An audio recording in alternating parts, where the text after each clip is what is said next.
দেখতে অনেকটা কাঠের মতো মনে হলেও ইট পাথর দিয়ে তৈরি এক রাজকীয় মসজিদ। মসজিদটা যদিও ছোট তবে সুন্দর করে তৈরি করেছে, যার কারণে রাস্তা থেকে আমার নজরে এসেছে, তাই ভাবলাম ভেতরে ঢুকে প্রকৃত সৌন্দর্যটা দেখাই আপনাদেরকে।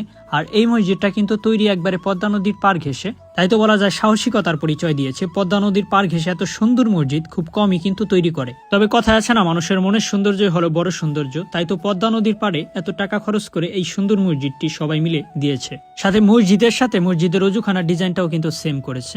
আর এইটা হলো মসজিদের ভেতরে প্রবেশদ্বার। যদিও মসজিদটা খোলা ছিল, কেউ ছিল না বলে ঢুকিনি ভিতরে, তবে 4-5টা ঘুরে দেখেছি মসজিদের, কেউ ছিল না আশেপাশে। এটা হলো ঈদগার মাঠ, সুন্দর করে সাজিয়ে রেখেছে।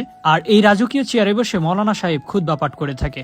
শুধুমাত্র কিন্তু তাই না, চারপাশে ওয়াল করার চারদিক দিয়ে কিন্তু গুম্বজ করে রেখেছে ছোট ছোট, দেখেন কত সুন্দর লাগে, দেখতেই ভালো লাগে এই জায়গাটা। তাই তো চরের মানুষ সৌন্দর্য এবং টাকার দিক দিয়ে সব সময় সেরা, তারা শুধুমাত্র গুরুত্ব দিয়ে থাকে হলো সৌন্দর্যের দিকটা। আর এই মসজিদটার সঠিক লোকেশন হলো বিলাসপুরের হাজার বিঘাতে, খুবই সুন্দরভাবে তৈরি করে রেখেছে। যারা বিলাসপুরের হাজার বিঘা ঘুরতে যাবেন অবশ্যই এই মসজিদ থেকে ঘুরে যাবেন, ভালো লাগবে। আর লোকেশনটা সঠিক হয়েছে না ভুল হয়েছে একটু কমেন্ট করে জানাবেন, কারণ আমি শিওর না এটা হাজার বিঘাতেই কিনা। সো কমেন্ট করে জানান। ধন্যবাদ সবাইকে।